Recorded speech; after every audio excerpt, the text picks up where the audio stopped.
I had a lot of bloggers kind of come to me in these groups and say, hey, how are you getting traction on Pinterest? Or how are you getting your post out here on Facebook? So I had one blogger say, hey, I'll pay you, I think it was like $200 a month to promote my blog. And I'm like, okay.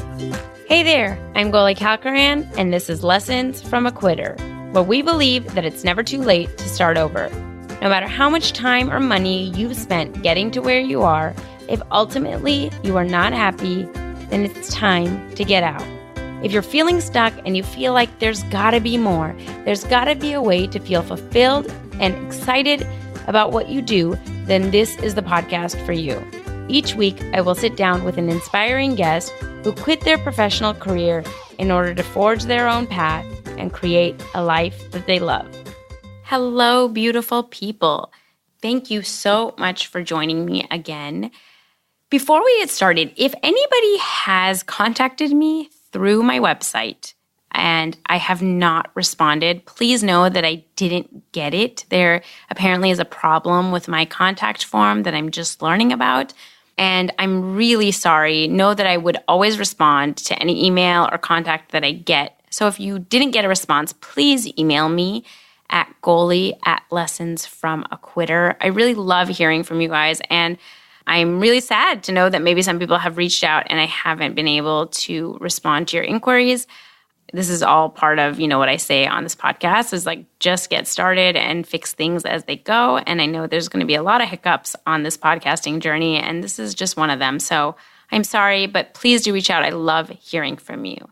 And I've mentioned this before. I also do a newsletter that you can find on the website. So if you're looking for tips and tricks and resources and some motivation on your own journey, go ahead and sign up for that newsletter at lessonsfromaquitter.com. Before we get into the episode today, I wanted to bring up something that I have seen come up a lot lately with everybody that contacts me or lets me know that they want to quit and that they're not happy in their jobs. There seems to always be this component to their message that is something like, it's not that bad, and I don't know why I can't be happy in it, or I'm just not happy. Something about there's something wrong with me. That's what it comes down to, where it's like, it's a good career, it's quote unquote successful, and I don't know why I just can't get myself to like it.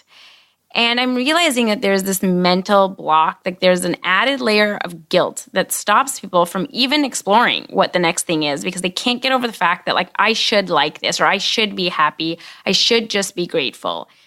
And I really hope you reflect on that if that is in you and realize how unproductive that is and pointless. On episode 37, we had Erin Hatzakostas, and she talked a lot about how she has changed so many positions throughout her career.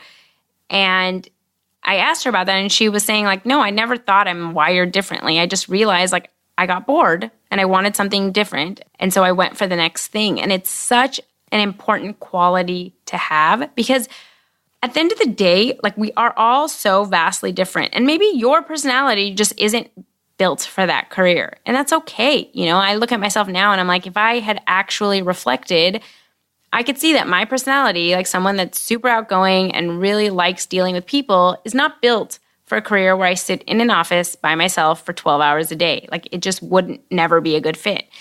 And it might, it's not saying that law isn't a good career. It could be a great career for people. It just wasn't for me. And so I see people, trying to push this square peg in a round hole and then feeling guilty that they can't do that. And so I just want you to realize, it's not your fault if you're not happy in it. Just realize that you're not so that you can spend that energy figuring out what the next thing is. So I hope, that helps. And with that, let's jump into the episode with Allison Lancaster. I love her story. It's so cool. And I think it hits on so many issues that a lot of us face. One theme that seems to come up with a lot of working mothers that I have had on the podcast or that I talk to is the birth of your first child a lot of times creates really big questions about what you want to do and where you want to go in your career. And Allison faced that when she was deciding whether she should go back to work as an executive assistant or whether she should stay at home. And her son when he was born, ended up having to go to the NICU for a couple weeks. And that is a very traumatic experience, especially for new parents. And she found herself really wanting to be able to be more home with him. And in that process, though, she wanted to find something where she could make money from home to help contribute to her family. And that led her on this journey of starting a blog. And this is in 2016 when, a lot of people would say, like, there are millions of blogs. Why would I start one?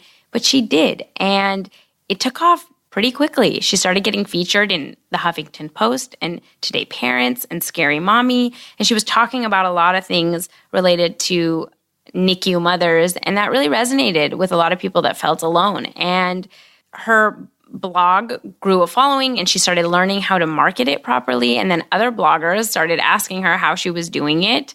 And she created this business where she helps brands, customers, businesses, blogs, not only with marketing, but also with a lot of business management services, whether it's emails and email marketing and a lot of things that virtual assistants do. And she's now grown that business to over 6 figures in 2 years, without having a business degree, without saying that she needs to get a marketing degree. Like, she's done this. She's now growing her team. She has 2 people on her team now, and she's adding more. She's growing her roster of clients. And it's just amazing that within 2 years, she has created a 6-figure business. She's increased her income. She has increased her time at home, and she's living, a dream that a lot of people have. And so I can't wait to dive in and talk about how she's done this. So without further ado, let's talk to Allison. Hi, Allison. Thank you so much for joining me today. Sure. Thank you for having me. I'm excited to have you, and I can't wait to hear all about this amazing business that you've built from scratch. But before we jump into what you're doing now, can you tell us a little bit about what you started your career out in? Yeah, absolutely. So I'm originally from North Carolina and started straight out of kind of high school working for a wedding and event company. They are clients now, but they do rentals, tents, tables, chairs, things like that. And I worked there for a very long time. And the only reason I left that was we decided we wanted to move from North Carolina to East Tennessee to be closer to my family, extended family, kind of start a life out, after we got married.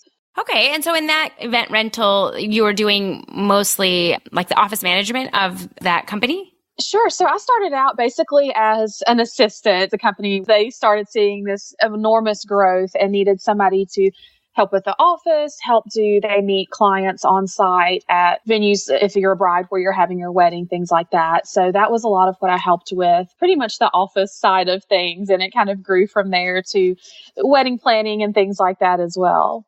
Oh, very cool. And you told me, I think before we got on the call, that you, during that time, you were getting your degree in business administration, right? So I started out straight from high school. I really wasn't sure what I wanted to do. At one point, I wanted to be a marine biologist. But sort of my senior year of high school, I'm like, something in me just didn't want to commit to, a 4-year university. I had scholarships and things like that. But I was just like, I just don't know if this is what I want to do at this point. So community college kind of sounded like a good solution. I was blessed that my parents paid for that. Right. I came out student loan free. But yes, I worked and went to community college online and in the evenings to get my 2-year degree in business, and then proceeded on to get my 4-year degree kind of the same way from university. Very cool. That's very smart of you. So you have your degree, you're working in an office, and then you were saying you got married, you ended up moving. And so what did you end up doing once you moved? Really, I wasn't sure what, again, kind of that same thing, what I wanted to do. But the biggest thing was we wanted to be in East Tennessee. We had a few family tragedies, if you'll say, happen right after I got married. I had an uncle that I was very close to that was killed in a car crash, had a close family friend that passed away very young. So a lot of things kind of happened here in East Tennessee that we were just like, we just kind of, it felt like home. We just want to go home. Right. So it was kind of at that point just finding a job, to supplement living expenses so that we could move here. So I found a job at a local hospital that I was executive assistant to. There were 5 executives at the hospital at that time. assisting them, answering the phones, kind of the same, the office work. Yeah. Okay. So I want to, figure out how you go from doing kind of a traditional job in an office to, this journey that you've gone on to entrepreneurship and building like a 6-figure business. So you're at this office, and at what point do you decide, like, was there a time where you didn't like what you were doing, or how did you start getting into wanting to blog? It's an odd transition, isn't it? So I, in 2015, had our first child 2 days after Christmas in 2015. And the entire time I was pregnant was still working. I mean, I loved my job, but the entire time I was pregnant, I'm thinking, okay, I'm going back to work. We had a daycare planned out. We just had this plan that we thought was going to work. And then I had him and he spent 2 weeks in special care. I had no idea that this was going to happen, but it was, very traumatic. He ended up with pneumonia. It was just a really bad delivery and then bad experience afterwards. Right. So, and even a month into my maternity leave, I still was planning to go back to work. But there was just something in me the entire time that was like, I really want to be at home with this baby, and raise him. And I felt like I can't leave him after all that we've been through, So it was just kind of a pull to be home with my son. Yeah. And I think that's something that's very common with, a lot of not just guests, but obviously a lot of mothers. I think there is a big push and pull of wanting to stay in the workforce. But unfortunately in America, we don't have great maternity leave. Right. And so they're so young still, and you're not really even recovered. And so you're kind of forced to go back. And a lot of people are forced to make that decision very quickly. And so, okay, you have this pull to stay at home. And what were you thinking you were going to do? I had no idea. So in this time, we found out that the short-term disability that I had, the company had found a loophole and decided they weren't going to pay my maternity leave. So we were like $3,000 in the hole from that. Yeah.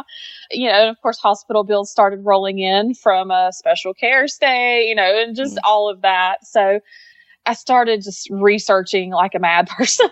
My husband, he to this day is supportive of everything that I do, but he's like, I'll work 3 jobs, but I see that this is what you want to do. And I feel like it's what's best for our family. So we'll figure it out. Right. He is very, we'll figure it out type. I'm very, no, we have to have a plan. Right. So, I started just researching like crazy, what options did I have? At one point, I thought it was a great idea to buy things on clearance from the local Walmart and sell them on Amazon. Yeah. So I started out just kind of trying to figure out, what are options. I actually reached out to the company that I started with years ago in Charlotte, the wedding and event rental company, and said, hey, I'm starting to see that there's a lot of people working virtually. I would love to work with you guys, if there's anything that you need done or anything like that. And they hired me, as the kind of journey of just kind of finding your way through the dark, I guess, and seeing what works and what doesn't. Well, good for you. I mean, I think, first of all, the stuff about short-term disability, I mean, it's enraging. It is enraging that that mothers even have to use short-term disability. There's nothing else that would give you even a little bit of time to be at home after giving birth. But again, that's probably for another podcast. I love, when you were saying buying the stuff off clearance, it's funny because that's actually honestly a viable job that a lot of people actually do online. If people don't know, there is this whole culture of flipping, of either buying stuff at garage sales or in clearance racks, or finding these clearance pallets that come from China and whatnot, and then being able to sell it on eBay or Craigslist and just online in different venues. And that is what a lot of people are doing. But what I love about what you're saying is, I think a lot of people find themselves in that position where they so desperately either want to change, or they want to stay at home for a million reasons that they may need to, or they want to work remotely because they want to travel, or there's just all of this desire now to try something different. And I think a lot of people do what you did, where it's just research madly online, because there are avenues now online that, and that's what we're trying to kind of highlight here is what are the different ways. So you reach out, you do virtual work for them. And what kind of work were you offering? What did you know how to do remotely for a small business? Yeah, so it was really, they were kind of in a transition of a couple of employees had moved on to other positions and, were kind of stepping into bigger roles for them. So they felt like they were in a place where they needed help with kind of the day-to-day. There were a lot of times that I would answer phone calls. They would just forward their phone line to me, and I'd answer calls and nobody knew the difference. I would do a lot of estimates. So if they were out on a site and they had a client that they were meeting with, they would just like text me the order. I would put it in the system, email it to the client. So a lot of kind of the tasks, that took up a lot of time. Right. Kind of a unique position, I guess, because I know the background of the business and the day-to-day operation. Right. So it was easy to kind of step into that role for me, and love the people at the company as well, so it was neat to kind of be back in that role, but still be at home with my baby. So, Right. And so where did you take it from there? Like after that first job, what did you do? In that time, I also thought, I really want to start a blog. I don't know why. Writing's always been a passion of mine. And, kind of the journey that we have been through with the special care stay and just feeling my way through motherhood, really. You know how it is. You're a mom. I thought the blog was more of a way for me to just kind of write down my thoughts instead of writing them down, typing them. Yeah. Kind of as a way for me just to have something to do to keep me busy instead of thinking about the money that we weren't making. And started writing posts, a couple of posts, about just being an exhausted mom. And, I've been there, I get it, things like that. And quickly, the Huffington Post picked up one of my articles from there, Scary Mommy, Today Parents. They were kind of just syndicated, pretty That's quickly. Incredible. Which I know, it shocked me. I'm like, oh my goodness. I can remember I started my blog on like a Tuesday, and like 2 Saturdays after that, I was riding in the car with my husband, and I had an email from the Huffington Post saying, hey, can we reshare this? We want you to write for us. And I'm like, this has to be a scam. That is incredible. It's been a neat journey. I still have the blog. I still enjoy it. And quickly from there, of course, promoted it on social media, joined a lot of groups to kind of figure out how can I monetize this blog? Is there a way to make money with that? Yeah. Because I loved it so much. It was something I got to connect with other moms that have been there or are there or, are going through kind of what we went through. I mean, that's amazing. And I have so many questions, but this was like in 2016, right? Yes. You started early the blog? Spring 2016, right. Correct. So most people, what I hear is it's already too late. There's a million blogs. Why would anyone even find my blog? It would get lost in the noise, or, you can supplement that with my Instagram account or whatever else you want to do that everybody is like. So what allowed you to kind of push past that and want to put something out there when it seems like it's been done a million times? Sure. So I think really the biggest thing was, for me, I didn't start it as a career or even to make money. That really didn't, I guess, register with me until a couple of months in that, some of the Facebook groups I joined just to kind of learn, about WordPress and how to build your site and things like that. I started seeing there are actually people making money from this. Right. So I don't feel like it ever really occurred to me that the market was so saturated just because it was such uncharted territory, I guess. I didn't realize it was there, I guess. There was so many blogs out there. But, I do hear that from clients now I feel like the market's so saturated, or there are already 2 million Instagram accounts that have 100,000 followers. How can I get traction? But for me, it's speaking to moms that have been there or going through what we've been through. We have a 9-month-old daughter, and she also ended up in the NICU for a week. So totally unrelated things, kind of just crazy things that happen. But I have a lot of NICU moms come to me and they're like, your articles really resonate. There's nothing out there really for NICU moms. We need this support. It's a totally different experience if you haven't been through it. Right. So I think really just speaking to your audience. I mean, we all have stories, and even if you feel like somebody shared them, they haven't shared them in the way that you would share them, or, they haven't been through exactly what you've been through. So, I think that sharing your story and sharing your message and figuring out what that is a huge part of the blogging world. And, the money will come later. It definitely is saturated. There are a lot of people in the blogging world, but there are also a lot of opportunities now, as well as brands kind of start to see this is a great way to advertise. These people do have influence, and they do have followings, and they do have audiences. Right.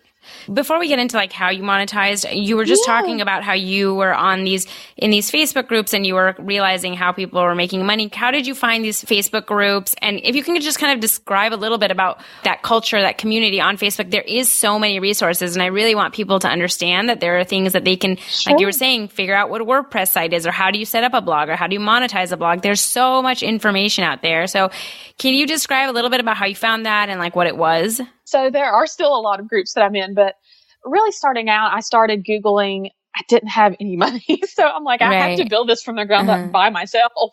My husband actually lost his job 2 weeks after we decided I would stay home when I had already quit my job. Yeah.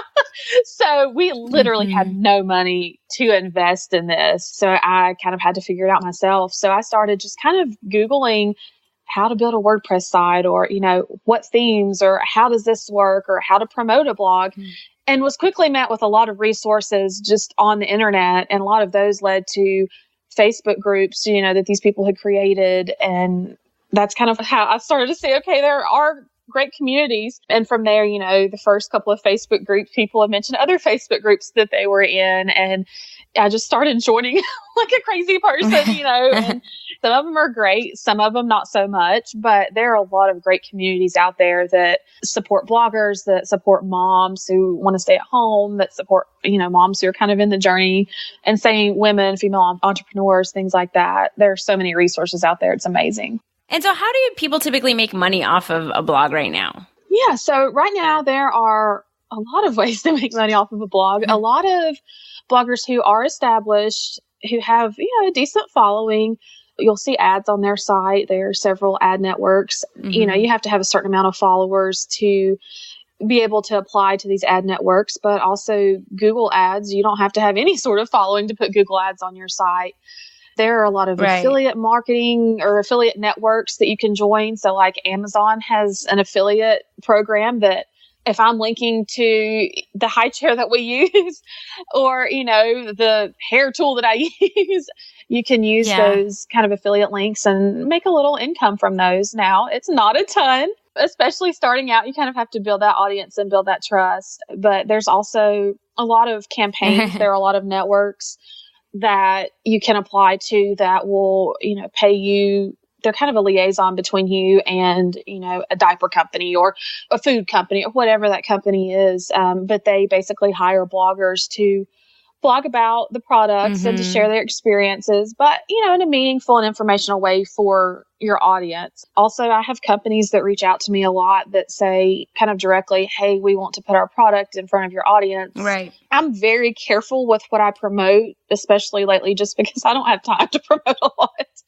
So, I'll always make sure that it's something that we use, that it's something that I believe in, and that it's something that's relevant to my audience. I think that's a big part of it, is just being authentic in it. Blogging is more of a long-term strategy and a long-term game. I tell a lot of people that when they come to me. I started a blog, but I'm not making $3,000, from the get-go.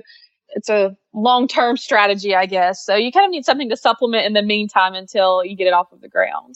Yeah, no, that's good advice. And so how did you go from building a blog that was making some income to starting the online business that you have now? So in these groups, these amazing communities that I joined, I met some great blogging friends and people, that have different blogs in different niches than mine. And, I also met a bunch of kind of mommy blogger friends, if you'll say, and we will collaborate a lot with, hey, how are you getting this post off of the ground? Or, I saw that this post was pinned 1,000 times. How did you do that? So initially, I just started using Pinterest a lot. It just came naturally to me. I enjoyed it. It was something that I used before being a blogger. And it was something that I could use in my spare time, sitting there feeding a baby or whatever it might be. So I had a lot of bloggers kind of come to me in these groups and say, hey, how are you getting traction on Pinterest? Or how are you getting your post out here on Facebook? So I had one blogger say, hey, I'll pay you, I think it was like $200 a month to promote my blog. And I'm like, okay, not knowing any better. So, I quickly helped her with Pinterest strategy, with Facebook strategy, and, really helped her grow her blog. So from there, the referrals are still the biggest part of my business. I really don't market my business a ton. I've tried to do better on Facebook this year, but just because I have so many referrals, which is amazing and, which I love. It was kind of like a snowball effect. The first couple of clients rolled in, and from there it hasn't stopped, which has been amazing. That's incredible. And so what kind of services, so you do obviously Pinterest and kind of social media strategy or management. What else do you offer now? So I like to say everything. I know that's not a great answer, but no. So Pinterest is probably our most popular service right now. And well, it has been in the past few years, I'll say. I am seeing a shift this year to more of kind of the all-encompassing online business management side of it. So a lot of that is I have clients that, I mean, they run these amazing 6, 7-figure businesses, and they just don't have time to deal with it. But a lot of them don't necessarily have like a home office, you know, an outside office outside of their home, I guess. So they don't have really a place for employees. So, you know, kind of virtual assistants or online business managers is a great solution. So I do a lot of email management. I have clients that get 60, 70 emails, you know, in 2-hour span. So a lot of kind of working to be that kind of liaison between the client and these emails and filtering what the client may need to see and what, you know, I can respond to and what is just junk. Definitely social media strategy is a big part of what we do for sure. I'm seeing a shift to newsletter management this year as well. That's something that's become very popular. They've built these amazing lists and they don't use them or send out anything to them. So that's a big thing that we are offering this year that's kind of really gaining traction, I guess. Pretty much any and everything. We do a lot of CRM setups. So integrating that into the business, integrating systems that, you know, kind of take that load off of the business owner's back, that they're not constantly doing the same thing over and over. So, yeah. Right. That's incredible. And you yourself have a team now, though, too, right? I do. Yes, I do. I have a team of 2 people currently, and I'm actually working on we're onboarding a 3rd person right now. I was planning to do that later this year, but it happened sooner, which is amazing. So, yeah. That's amazing. I mean, I love your story for a lot of reasons. And we recently had Jen Elliott on the show that she also does Pinterest management. And what I really want to highlight is like, you just started this journey, you know, a little over maybe now 3 years ago, like in 2016. Yes. And just with blogging, and then learned a couple of skills along the way for yourself. And then you can offer that to clients. And I think that a lot of times people think that they need a degree in something, or it's like all these years of experience. And the reality of it is, like, there are so many things right now that people need help with that they just don't have the time. Like, they might be able to learn it themselves through Google, but they don't have the time to learn it. And so they want to pay other people to do it. And you just have to be a couple steps ahead in order to build a business like you have. And even that, like, once you can build it, you don't have to do the data. You know, if you don't necessarily want to do the marketing, like, you can set up a team and have a full-fledged business, and you can scale and grow. And like, you've grown it now to over 6 figures in, you know, less than 2 years. That's incredible. Right. It is. It's incredible. There's so much information out there too, which is amazing.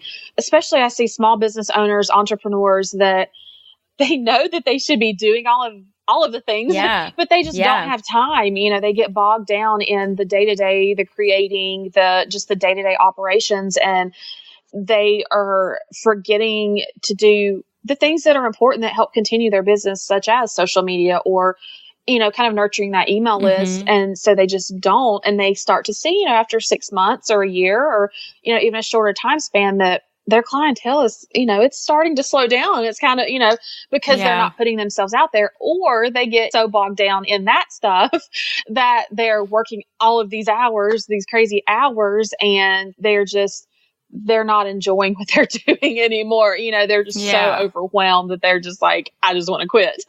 So, yeah. Absolutely. I mean, I can give you from my own life example, like right now with this podcast. I love this podcast, but, you know, I have 2 small kids and I have another business that I run, and I don't have that much time. And so I know I can learn Pinterest, you know, on my own. I know, but I don't have the hours. It's just not a good use of my time. And so I can allocate like a certain amount of money to make sure that I'm like getting traffic from that or whatever it may be. I think there are so many people, whether it's businesses, creatives, you know, people now with their own brands, blogs, whatever, that need 1,000 services, and they all go online now to find people that just have done it. And they don't need to be experts. They don't need to have done it for 20. I mean, you couldn't have done it 20 years, you know, Pinterest wasn't around 20 years ago.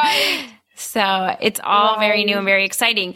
And do you have any like examples? It's funny when you were just mentioning like your clients that have like 6 and 7 figure businesses. One of the things I love like giving people is like, I just find these obscure examples of like people making ridiculous amounts of money, like selling PDFs about orchids or something, like totally random. And it's like, who knew that was a business? And so I don't know if you can share any, like either your clients or just people that you've seen online that are making killings doing these amazing businesses. It's amazing, the clients that I work with. I mean, I wake up every day excited to see, you know, who's emailed me or who's in my inbox, just because I have so many amazing clients from all over the world that do so many different things. It's crazy. I mean, I have clients from fashion bloggers, lifestyle. I mean, bloggers are a big part of my business, which is amazing.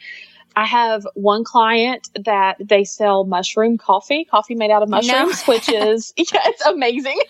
And they built this empire really based off of that. That's amazing. So I have one client that she has, last time I checked, like 1 million Facebook followers on her Facebook page, 1 million, which is insane. Oh my God. But she does these amazing, colorful kids crafts and kids activities. And she's just found this spot, this corner of the internet, you know, for bright and colorful kids activities and kind of food just for kids. There's just so much, I guess, out there. Incredible. I have one who she's built just this amazing business based off of catering to women who are over 40 and helping them to really look their best. So, you know, that they feel their best. I mean, you're a mom, you get it. I mean, I'm sitting here in a t-shirt with like baby food on it. So absolutely. It's kind of easy to lose ourselves, but she's, you know, she's targeted that demographic. So I think it goes back to just one, finding what you love. I mean, your audience can tell, even if you're not a blogger, just if you have a business, they can tell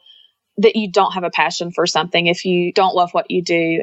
So finding something that you love is something I have a lot of people that will come to me and how do I get started, you know, as a virtual assistant or online business manager? Where do I start? And I always tell them, find something that you love, whether it's selling essential oils or, you know, starting a blog or starting a cleaning business or starting an organizing business. Find something that you love and build on that. Absolutely. I think that's great advice. And I think that, you know, we've talked about that a lot. And a lot of times, even if you don't know what you love, I mean, start with one thing. Like you were just talking about, you know, you started this blog without the idea of monetizing it immediately. It was more because you wanted to talk about this specific situation with your son and all that stuff. And it found an audience. And so, I mean, my biggest advice always is just start taking action. And that will create like this clarity for you about where to go next and where to go next. Otherwise, you'll never figure that out. Yes. Especially virtual assistants that want to get started, that come to me and they're like, I don't have a website. I don't have a logo. I don't have this. I don't have that. And I'm like, just do something. Just get started. Reach out to people that you know. I mean, you would be amazed at how many people that you know that are small business owners. I mean, think about it. You have a doctor, you have a dentist, you know, you probably have a dry cleaner. They may look at you like you're a crazy person when you tell them, look, I'm doing this. But the more they think about it, they're probably thinking, there's really something to this. I don't have to have an employee, you know, that I'm paying full-time salary. But, you know, I could use this help. You know, I need to market my practice, or, you know, I need somebody to just answer my emails. I mean, there's a ton of things that you can do. So absolutely take action. You don't have to have a full-blown professional website and logo and all of that. Just get started. Just put it out there. So absolutely. You're absolutely right. And so you've done this now, like you've grown this business. Clearly it's growing very fast. And you were saying you have a 9-month-old. So you've been doing this while you were having another baby. Yes. And so how do you deal with that? You know, I know you were saying part of this was wanting to be home, and now you've built up a large business and you have, you know, kids at home. How do you deal with like kind of the overwhelm of that? No. That's a great answer, actually. That's very, I appreciate that. That's truthful. There are days that are difficult, and I always say that no 2 days look the same. I mean, we are in the terrible threes right now. 2s were bad, 3s are not great either. Yeah, no, 3 is rough. Toddler, he's amazing, but he gets his independence from me. He's fiercely independent, and he is on it all the time. Our daughter's 9 months, and she is very different than him. She's very much a mama's girl, and she wants her attention. But I mean, it's amazing. So one thing I've always said from the beginning, and I tell people this, is you have to give yourself grace. I hired a housekeeper. Good for you. Gosh, I think it was when I was pregnant. When I found out I was pregnant, I'm like, I cannot clean this house for 9 months. I couldn't mentally deal with it. Yeah. So, I always tell people to give yourself grace. My husband, like I said, is amazing. Our playroom right now is a complete mess and has been for a week, just because it's been a crazy week with my business. I've had a lot of different things going on, new client onboarding and things like that. I'm going through a rebrand, so dealing with that. But, I just kind of focus on right now, making sure that, if the kids need me, that I'm there for them, that mommy puts her phone up and mommy logs off from the computer and, we play and we talk about what you need and we deal with what you need. And, there are times, most evenings, I work in the evenings while my husband has the kids. Like right now I'm downstairs, he's upstairs with the kids, so I work a lot on the weekends. My parents still live in North Carolina and they're getting ready to retire and move here in the next few months. But when they are here on the weekends, my mom's amazing about, helping with the kids. So I can, pop out a few hours of work, but also to, delegating, outsourcing the team that I have is amazing. So, knowing that if it has been a really bad day, family wise, and there's meltdowns, that I can say, hey, look, I need additional help with this. Can you take this on? And knowing what tasks do take up a ton of my time, that there's still things that need to happen, but there are things that I can outsource, whether that be on the business side or also, the home side. Just asking for help is a huge part of it as well. So I think that's great advice. I mean, I think we try so hard to figure out what this balance is, and there is no real balance. And I think what you said is really perfect, is that you need help and you got to figure out what you can get off of your plate and then just do the best you can. Each day, each week is different, and some days are going to be bad and others aren't. Right. Our business tagline is, you can do anything, but not everything. And, it took me a really, really long time to learn that. I'm very type A. So it's hard for me to kind of let go of that control and say, here, I need help with this. But, I've learned that I'll drive myself crazy and everybody else around me if I don't, do that. And kind of, it doesn't have to be perfect. Everything doesn't have to be perfectly put together, and you don't have to cook this gourmet meal every night. Pizza's okay sometimes, but just kind of figuring it out and, knowing that I get to do what I love. I get to be with my kids every day, all day. And if they do watch the iPad for an hour, then they watch it, but they get to see me building this business. They get to see me working, and hopefully one day they'll get to be a part of it. So that's wonderful. And did you ever think, 3 years ago, did you think that you'd own a business? No. As you know, hormones are raging. This couple of months after you have the baby, I was a basket case. I had no idea what I was doing. But I just knew that, I can remember one day just sitting in my living room while my husband was at work and just crying, looking at this little baby going, I cannot leave him, and I have so much respect for moms who do go back to work, and I totally get that side of it too. There's some days that I'm like, I want an office and, but, no, I never in a million years imagined that it would be where it is. It's amazing. I thought that maybe I could make a little money to supplement so my husband wouldn't have to work 3 jobs, but no, I honestly was prepared for the struggle for a long time. So no.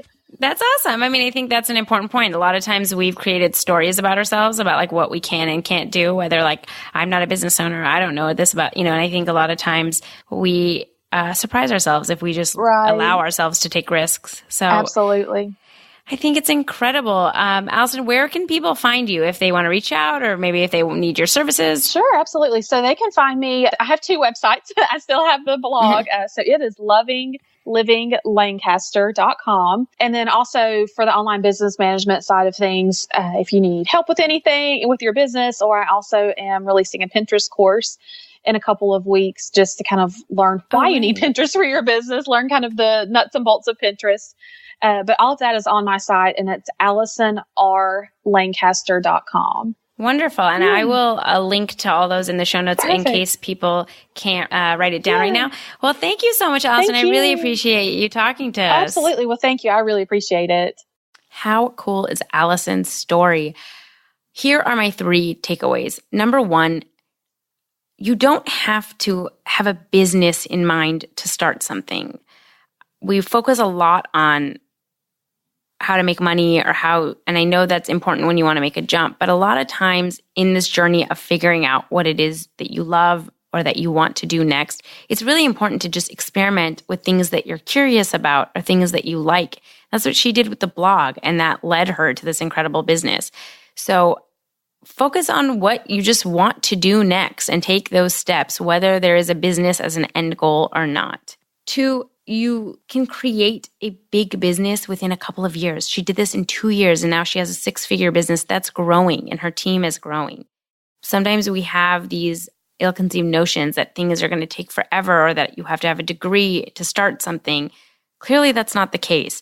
There's a lot of stuff that can happen very quickly if you put, the time and effort in and are in the right niche. So there is the possibility of replacing your income in a short amount of time. And 3, outsource, outsource, outsource. This has come up a lot, and I think it's something to really consider. She talked about how she is balancing her life by outsourcing housekeeping and other stuff that traditionally we think about. But her whole business is based on outsourcing for entrepreneurs. And there are so many ways now to take things off your plate. And there's so many virtual assistants that you can get for a couple dollars, overseas, or someone a little more expensive, but not that expensive in the US. And so figure out how to clear up your schedule so that you have time to focus on what you want to do next or find your passion. And with that, I will see you guys on the next episode. Thank you so much for listening. I can't tell you how much it means to me. If you liked the podcast, please rate and review us on iTunes. It'll help other people find the show. If you want to connect or reach out, follow along on Instagram and Facebook at Lessons from a Quitter and on Twitter at Quitter Podcast. I would love to hear from you guys, and I'll see you on the next episode.